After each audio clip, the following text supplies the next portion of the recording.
I was in Ghana. We came to Ghana a week ago to commemorate the 400 years the first slave ship left.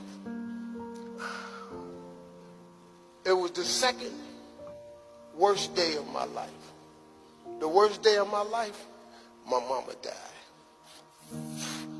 I never really fully got over that.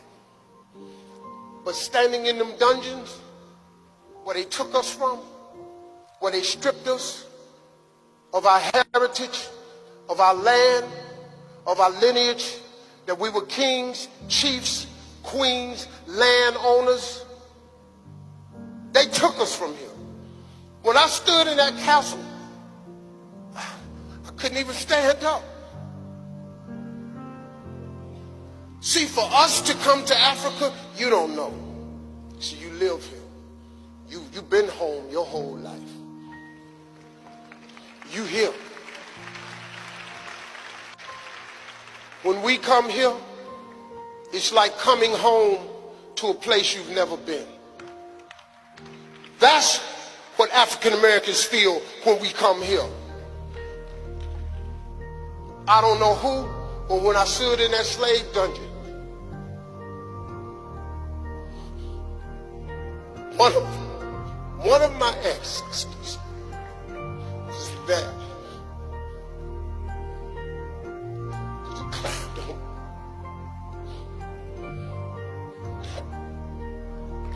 And I fell.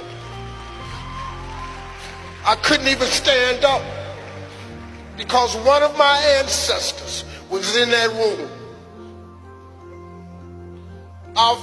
Man, see, then we went to the second castle. I didn't have that feeling. I was just angry at what they did to us. How dare you create such an evil scheme to strip people of who they are and take us to this land far away where we were hated even more. And then we go over here and we build a nation. We built America.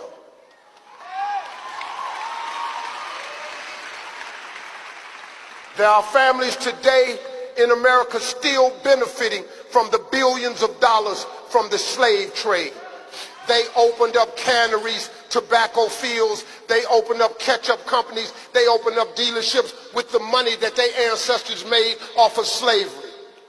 And this country still benefits. The great America, which I was born in, still benefits from the slave trade. This atrocity lasted 400 years. 400 years. Some of us, African Americans, are the first ones to ever set foot of where we from. You and I are the same. When I'm walking around Botswana, I ain't no stranger. Y'all mine, I'm yours.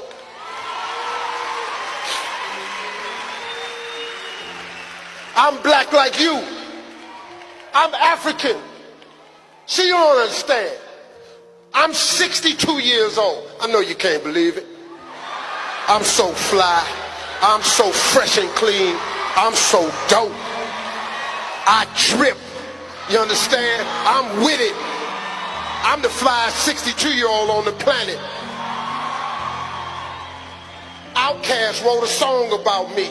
Ain't nobody dope as me, I'm just so fresh and clean. That was about Steve Harvey. Huh?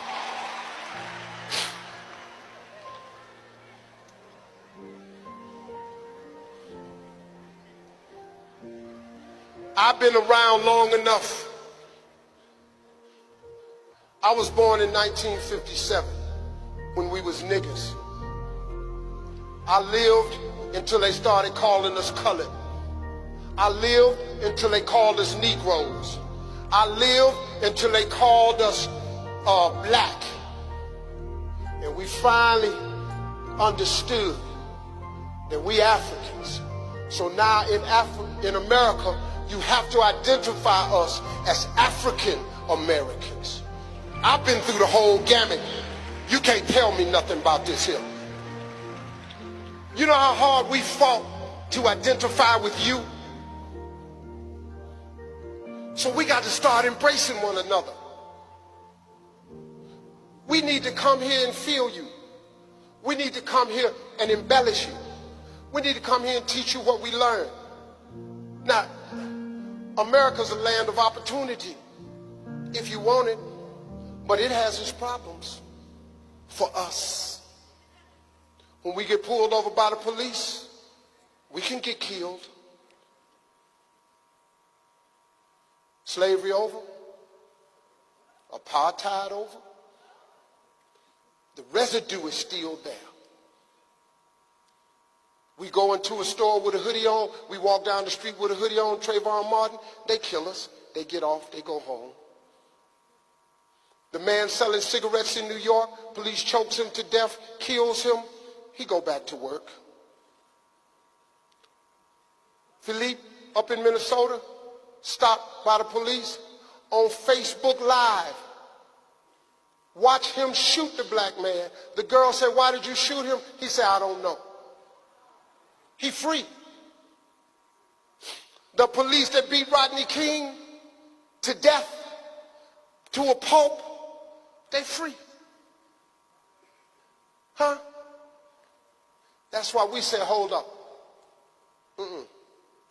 African American. And as successful as I've been over there, as wonderful as I've created life for my family, I want nothing more than to come home. Nothing means more to me than to come home. You've been on my vision board for 7 years. Africa has been on my vision board